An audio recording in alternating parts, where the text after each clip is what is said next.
Bonjour, je m'appelle Amandine Bouchard, connue en tant que judoka depuis des années. Je suis médaille olympique. J'en ai 2 à mon actif en individuel, une à Tokyo, une à Paris, et 2 aussi à mon actif par équipe, pareil, à Tokyo et à Paris. Plusieurs fois médaille mondiale, médaille européenne, et maintenant membre du Stade français. Pourquoi le stade? Déjà parce que ça a été un des premiers qui m'ont tendu la main après les Jeux Olympiques, parce que je me suis retrouvée sans club, parce que j'avais annoncé un double projet qui peut paraître fou, mais j'avais en ambition pour les Jeux Olympiques de Los Angeles 2028 d'essayer de me qualifier en judo et en rugby à 7. Et c'est vrai que c'est un projet qui est assez fou, mais c'est celui que j'ai décidé de mener. C'est vrai que tous les clubs de judo n'étaient pas forcément pour. Et je me suis retrouvée sans club. Et c'est vrai que le Stade français a répondu présent tout de suite. Ils ont été à mon écoute. Ils m'ont tendu la main. Ils ont vraiment été... ils avaient vraiment envie de m'aider. Et en fait, vraiment, ça s'est fait naturellement. Et je suis vraiment aujourd'hui ravie d'être à leur côté. Mes premières impressions, c'est que c'est un club très humain. C'est-à-dire que vraiment, on communique beaucoup, on échange beaucoup. Ils ont été à l'écoute de mes besoins. Et c'est vrai que j'aime beaucoup tous ces échanges et ils cherchent à me mettre dans les meilleures conditions.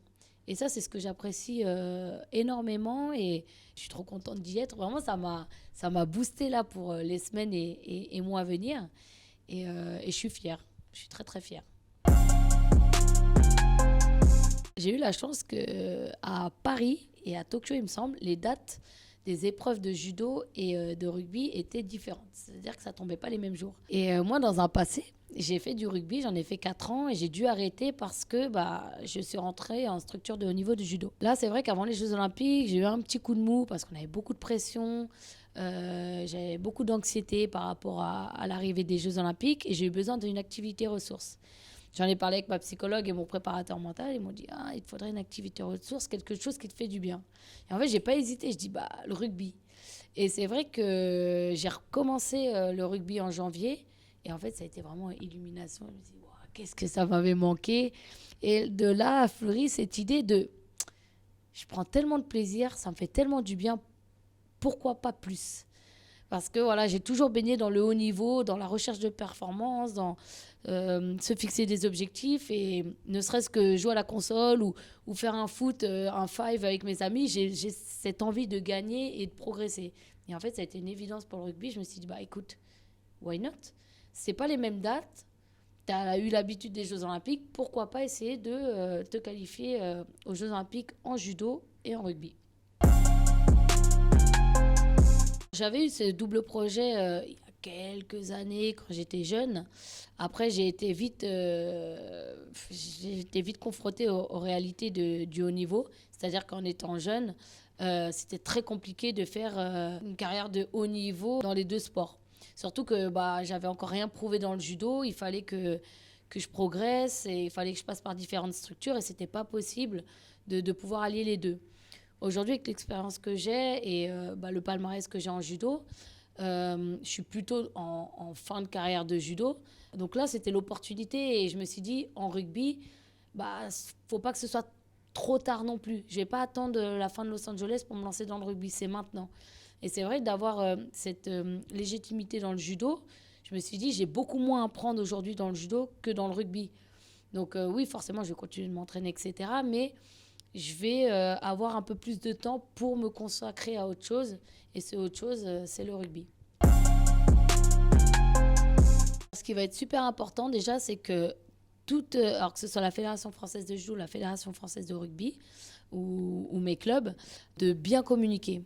Ça va être important que l'on travaille tous ensemble, c'est-à-dire que moi, en tant qu'athlète, je suis au centre du projet et que tous ensemble, on communique et on travaille, on aménage les choses pour que je sois épanouie dans les deux sports, que je sois performante et que en fait, tout puisse rentrer dans ma semaine. Parce que il y a 7 jours, une journée c'est 24 heures, ça passe vite. Et surtout que dans le judo, je m'entraînais énormément. Il va falloir trouver le bon équilibre. Et pour ça, ça passe par la communication et l'aménagement. Donc, un exemple bête, hein, je vais pas faire une muscu judo, une muscu rugby. C'est-à-dire que là, on va travailler tous ensemble, les deux préparateurs physiques, pour savoir, bon, qu'est-ce que j'ai besoin au judo, qu'est-ce que j'ai besoin au rugby. On va l'allier, on va la mettre sur la même séance. Comme ça va me permettre de travailler les deux. Ce sera pareil pour le cardio, etc. Les deux moments qui vont être très différents, ça va être le spécifique. C'est-à-dire le spécifique judo, le spécifique rugby. C'est-à-dire la vision du jeu, le travail de passe, etc. Et le judo, le travail technique, tout ce qui est dans le domaine du judo. Donc ça va être plus ça qui va être très important de gérer. Et je pense que ça va le faire parce que j'avais déjà commencé là en janvier. Ça se passait bien, donc il n'y a pas de raison que ça ne continue pas. Déjà, l'objectif, on va commencer par l'objectif judo.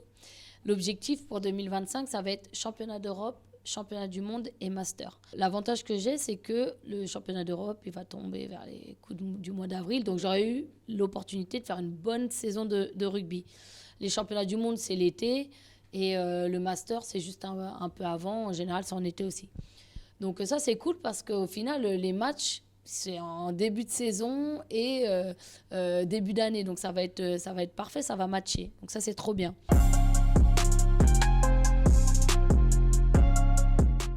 J'adore les championnats. J'aime quand il y a du challenge. Donc, c'est vrai que des titres de championne d'Europe, j'en ai 2. Titre de championne du monde en senior, j'en ai pas. Donc, c'est vrai que j'aimerais bien aller chercher un titre de championne du monde cette année. Maintenant, là, pour l'instant, on est fin d'année. On verra comment vont se passer les prochaines semaines et les prochains mois. Mais en tout cas, au jour d'aujourd'hui, oui, j'ai en projet de faire championnat d'Europe et championnat du monde.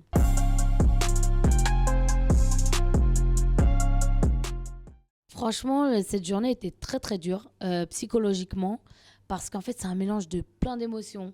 L'excitation, l'adrénaline de vouloir combattre, d'avoir le public parce qu'il était juste incroyable. Et vraiment, je ne le remercierai jamais assez.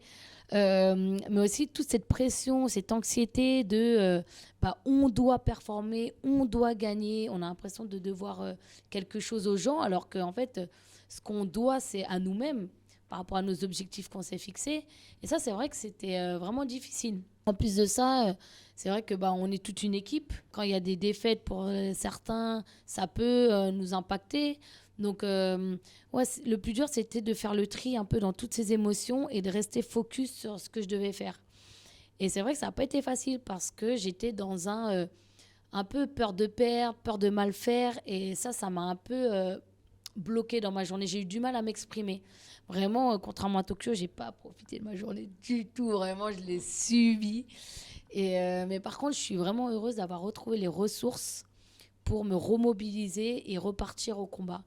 Je me suis dit, oui, ok. Avec mon entraîneur, on a parlé, on a dit, écoute, tu cries, tu pleures, tu parles, extériorises, mais dans 5 minutes, on repart. Parce qu'au final, on pourrait perdre encore plus. Et ce serait vraiment dommage de repartir de ces jeux sans médaille. Donc c'est vrai, j'ai dit, bon, je switch. De toute manière, je ne peux pas changer le passé. Par contre, il y a une médaille à aller chercher et il faut que... En fait, il n'y a pas d'option. Il n'y a pas de... Il faut la médaille. Et au final, j'ai réussi à trouver les ressources. J'ai rien lâché, bien que je n'ai pas fait mon meilleur judo. Et au final, la médaille, elle était au bout.